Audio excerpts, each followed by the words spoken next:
Welcome back to the channel. It's been a while, as I always say every time I do a video. It's what I want to talk about today is something that I see a lot with clients and stuff when I help them with therapy. And that is the overcorrection principle kind of thing that I've noticed with people. What people tend to do, and what I'll do is I'll frame this in the context of boundaries, because many people have really poor boundaries, and that leads to all sorts of problems. Because and you know, I've spoken about boundaries a few times in these videos, because if you have no boundaries with people, they can walk all over you, they can drain you, they can expect too much of you. And boundaries are really important, they're really healthy, and they're important in every relationship that you have in life. But one thing I've noticed, and this seems to be a bit of a learning curve for many people, I mean, it's good ultimately, but what they do is they overcorrect.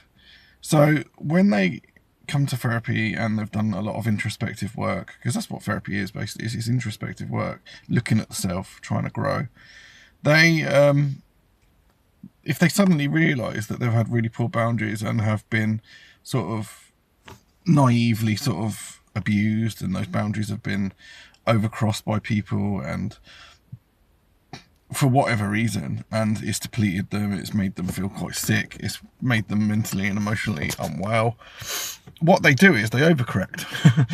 It's really common, and it's like a kind of pendulum, I guess. Like, so they've been unbounded their whole life completely.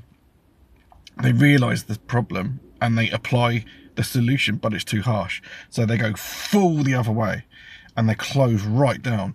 And some people, I'm not saying this about my client, but I've seen, I mean, some people could even turn into quite nasty people that way. It's not actually healthy to be completely closed either, because when you're fully closed, you don't let anything in. You just become like a wall. The correct sort of path with most things in life is in the middle. And sometimes I think as society, I think Thomas Sheridan's talked about this before, things overcorrect in society as well, until they run their course and then they come back to the middle where they should be, in the middle where is balance. So again, with clients, what they do is they overcorrect, they go really closed, or they'll start using their boundaries almost in a negative way towards other people. Oh no, my boundaries, I'm protecting my boundaries, I'm protecting my boundaries, I'm protecting my boundaries, to the point where they become closed off to life and actually rob themselves of experience. And because in all relationships, you can't be completely closed like that.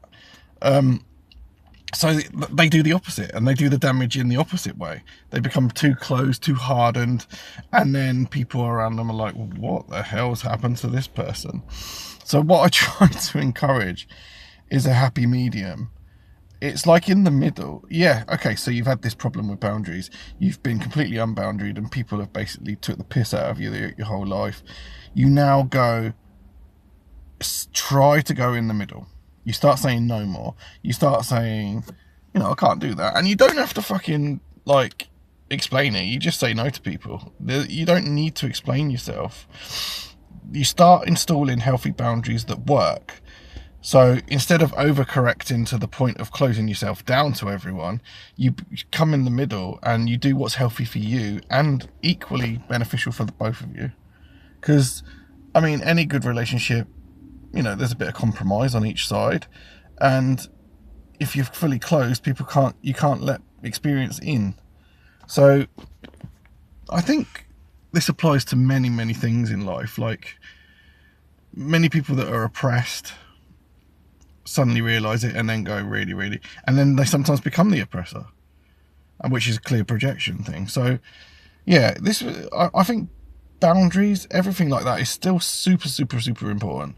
But we have to be balanced with it. We can't just be automatons, sort of robotic and just closed off to people, because you rob yourself of experience. So that's something that I've really noticed. And it happens on a societal level as well. These things, they happen on an internal level and on a societal level. You have to balance the opposites. I think in one of my earliest videos, when I talk about the left and right brain and the masculine and the feminine inside the self, you can be really strong one way and weak the other, but ultimately it would be good to strengthen both sides so they're equal, so you meet in the middle. And that's where that star came in, between the balance between heart and mind, which I think the rock band Rush did. Yeah, Hemispheres. They did a fantastic album called Hemispheres, and they spoke about that in that song, the balance between heart and mind. Feeling, because feeling is important, but so is thinking. And that leads me on to another point, actually. I've been really interested in Stoicism lately. I've tried to apply it to my life kind of naturally without really realising it was Stoicism, but I've bought a couple of books and I want to read a bit deeper on it. But I think Stoicism's a great tool, because that's what I think it's trying to teach, is that yes, we have emotions, but we shouldn't be ruled by them. They're very important, but I think you can't make logical, decent decisions based on emotion. I've often said that, actually. One of my sort of catchphrases is you can't think straight with emotion, and that's very true. You recognize the emotion and you work with the emotion because they're important, but logic is also important. The trouble is, obviously, a big trouble is that emotional difficulties don't follow logic. That's where healing comes in, and you have to kind of do that inner work of working out what's gone on the emotional level, to sort of heal those wounds. And don't get me wrong, we've all got this stuff, and we all, I fly off the handle sometimes, and I get annoyed with myself, and I feel frustration, and that's normal. That's part of being human. But I try very hard to walk that kind of like balance point in the middle. It's something I think about a lot, and yeah, the pendulum, it swings the other way, and then there has to be an auto correction to bring it back into the center, which is what I kind of feel like life is about. It's like there's opposites everywhere, and if you can walk in the middle, it's like, I consider myself an anarchist. I don't say I'm left wing or right wing. I think they're both wings to the same bird. And to be honest, with politics, I don't like talking about politics a lot anyway. It's like, it's not, I don't think, there's a lot I could say, but I won't, because I just don't think it's helpful. So yeah, I think seeking balance and seeking the centre point, the middle path, as they say, is the healthiest way forward, personally. But anyway, I've got some other videos planned. I'll get to them soon. So see you in the next one.